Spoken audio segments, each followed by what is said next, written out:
월급 받는 직장인이 부자가 되기 위해서는 어떻게 해야 할까요?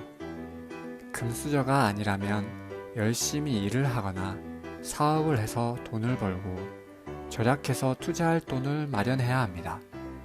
그 후 번 돈을 돈이 일하게 만들어야 합니다.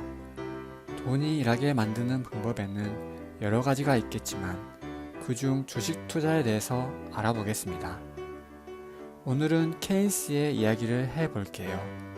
케인스는 경제학자이자 철학자, 또 베스트셀러 작가 등 다재다능한 인물이었습니다. 그중 덜 알려진 재능이 바로 주식시장에서 막대한 돈을 번 능력이에요. 케인스는 주식시장에서 큰 돈을 벌었는데요.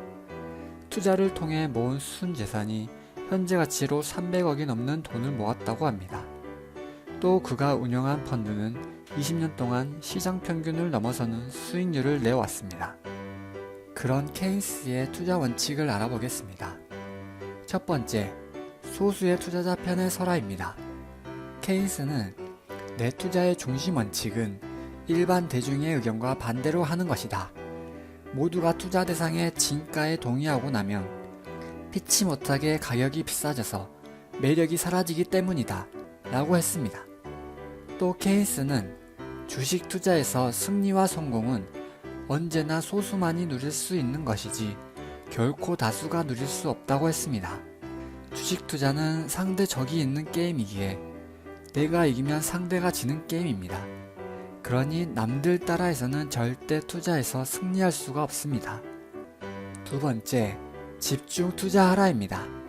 우리는 계란을 한 바구니에 담지 마라, 분산 투자해라 라는 말을 많이 들어보셨을 겁니다. 그렇다고 알지도 못하는 평범한 주식을 여러 개 사라는 게 아니에요. 케인스는 자기가 잘 알거나 경영 방식을 믿을 수 있는 기업에 큰 돈을 집어넣는 것이 올바른 투자법이라고 합니다. 또 케인스는 소수의 종목에 집중 투자해야 제대로 수익을 얻을 수 있다고 했습니다. 평범한 주식의 분산 투자에서는 종합 주가 지수의 수익률과 비슷해지기 때문입니다. 그러니 우리는 잘 분석한 종목에 집중 투자해야 합니다.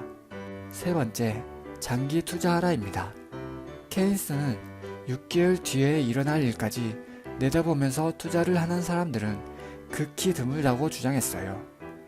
6개월 뒤에 그 일이 일어날 확률이 대단히 높다고 하더라도 사람들은 무시한다고 합니다.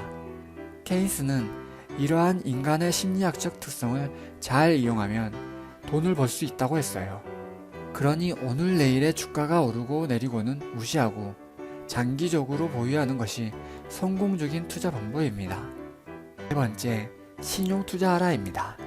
케인스는 주식 투자 초기에 빚으로 투자해서 큰 어려움을 경험했었습니다. 그 이후로는 빌린 돈으로 투자하는 규모를 줄였다고 해요. 주가 변동성이 너무 크기 때문에 신용 주식 투자는 정말 조심해야 합니다. 99번을 성공시켰다고 해도 단 한 번의 실패로 모든 것을 잃을 수가 있기 때문입니다. 다섯 번째, 주식 투자는 미인 선발 대회와 같다는 것입니다.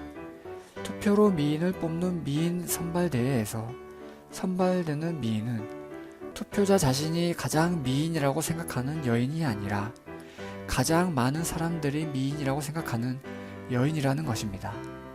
그래서 대체로 투표자의 평균 선호에 가장 가까운 여인이 미인으로 최종 선발되게 됩니다. 결국 이는 투자자 개인이 생각하기에 이익을 낼 것 같은 종목이 아니라 시장 주도주나 인기주에 투자하라는 말과 같습니다. 여섯 번째, 싸게 사라입니다. 케인스는 자산 가치와 수익에 비해서 시장에서 싸게 거래되는 주식을 사라고 했습니다. 요즘 말로 해석하면 저 PER 주식과 저 PBR 주식을 사라는 거예요. 그리고 케인스는 싸게 산 주식은 언젠가 적정 가격을 찾게 된다고 확신했습니다. 왜냐하면 주식시장에는 올바른 일을 하는 투자자가 있다고 믿었기 때문입니다. 자, 이렇게 알아본 케인스의 여러 원칙처럼 원칙들을 공부하고 자신만의 원칙을 만들어서 투자해야 합니다. 주식 투자 전문가라는 도사의 말만을 믿고 투자가 아닌 투기를 해서는 안 됩니다. 오늘은 여기까지 할게요. 도움이 되셨다면 좋아요와 구독 버튼 부탁드려요. 다음에도 좋은 정보를 가져올게요. 그럼 다음에 다시 만나요.